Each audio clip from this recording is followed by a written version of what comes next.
bienvenue à la maison de la famille Dumoulin. Fait que la famille Dumoulin, c'était une famille qui était originaire de Ville-Marie. Fait que M. Dumoulin, en 1923, il a attendu un oui-dire qu'il allait avoir une mine dans la région. Donc, avec un de ses fils, Léon, qui avait alors 17 ans, ils sont venus ici au lac Ossisco. M. Dumoulin a choisi le terrain qui faisait un pic dans le lac. Fait qu'on l'appelle la pointe de Dumoulin. Donc, à l'époque, il n'y avait pas de ville. Fait que quand on squattait un terrain, il devenait à nous. M. Dumoulin était de retour en 1924, avec tout ce qu'il fallait pour bâtir le magasin. Ça a pris 1 mois le bâtir, et puis ça l'a coûté autour de 225 $. Par la suite, ils ont construit la petite maison à l'arrière. C'était vraiment une maison de pionnier. Fait qu'elle, elle a été un petit peu plus long à construire parce qu'il voulait qu'elle soit plus belle pour sa femme.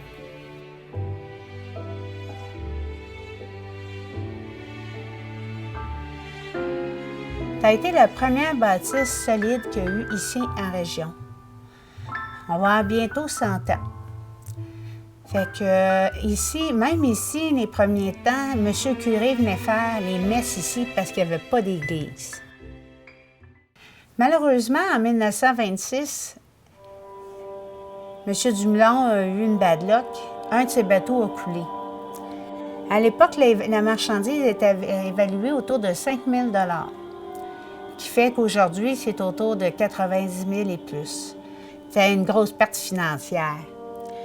Quelque temps par la suite, le magasin a comme fait une faillite. Là, il n'a pas eu le choix, M. Dumoulin. Là, il y avait trop de dettes à cause surtout de la perte du bateau.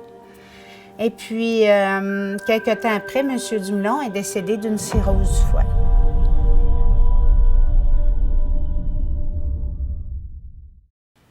Madame Dumoulin, elle s'appelait Agnès.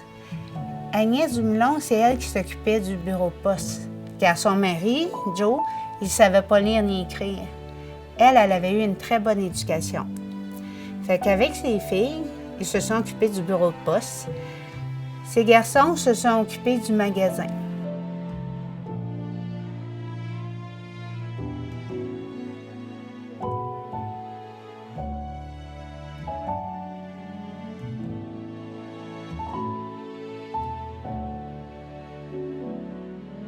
Madame Agnès, elle a travaillé pour Poste Canada jusqu'à sa retraite.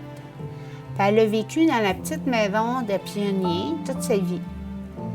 Tandis que Léon, lui, il restait ici avec ses enfants.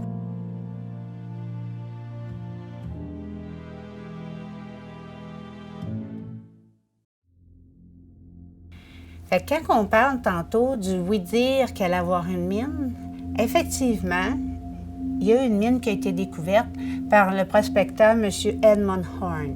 Ici, ça a été une mine de cuivre avec un peu d'or, mais principalement du cuivre.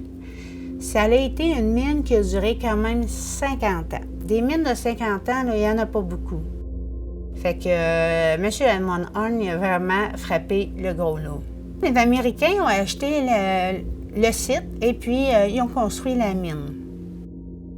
Fait que tranquillement, pas vite, les gens commençaient à arriver d'un peu partout. Fait que ça a amené des gens de l'extérieur. Ici, à Rouen, on a eu jusqu'à 18 nationalités différentes. Tandis que Noranda, ça a été construit par la mine. C'était la ville de la mine. Ils ont bâti tout plein de maisons pour pouvoir loger leurs employés. Ça a été une des mines les plus meurtrières, je dirais, du Canada. Pas la plus, mais une des plus. Fait que la sécurité à l'époque, là, il n'y en avait pas vraiment. Et puis la compagnie, elle, allait voir la veuve, lui offrait une belle dinde, et puis lui disait, bon, demain matin, on a besoin de la maison, il y a quelqu'un d'autre qui arrive. Rouyn-Noranda, ça a été aussi le premier endroit où il y a eu un aéroport dans la région. Parce que justement, les Américains, là, ils ne s'en venaient pas ici en canot ou en cheval. Là, hein? Fait qu'eux autres, ils arrivaient directement en hydravion sur le lac Ossisco. Fait que tous les gens de l'extérieur arrivaient par l'hydravion. La route, elle a été construite juste dans les années, autour des années 1927. Fait que ça a été quand même tard.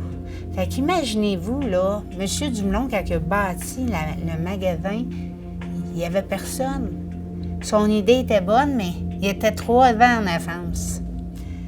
Fait que c'est pour ça que ça n'a pas bien été, ces choses.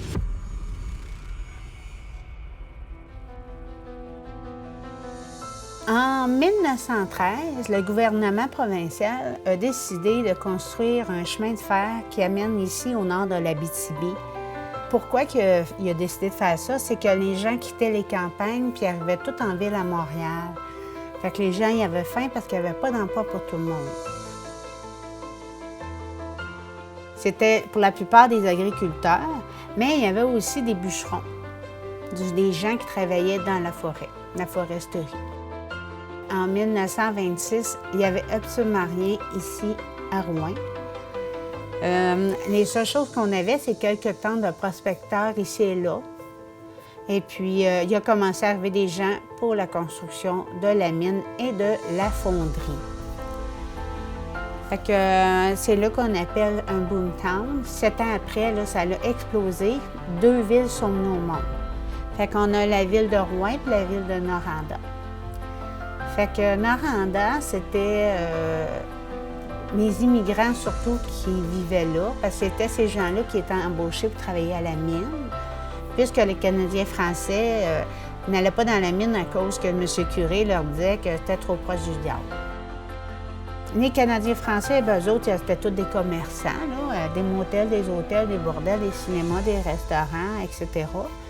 Tous les frauds, ils gagnaient l'argent, mais ils venaient dépenser à Rouyn.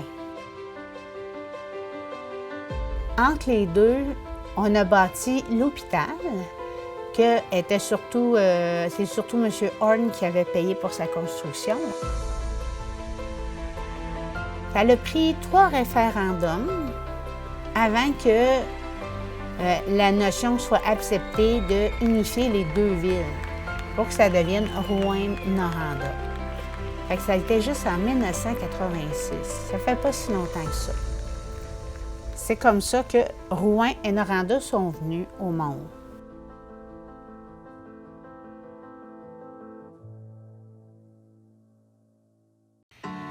Ici, le magasin général, depuis les années début 1980, je dirais, c'est devenu comme un musée.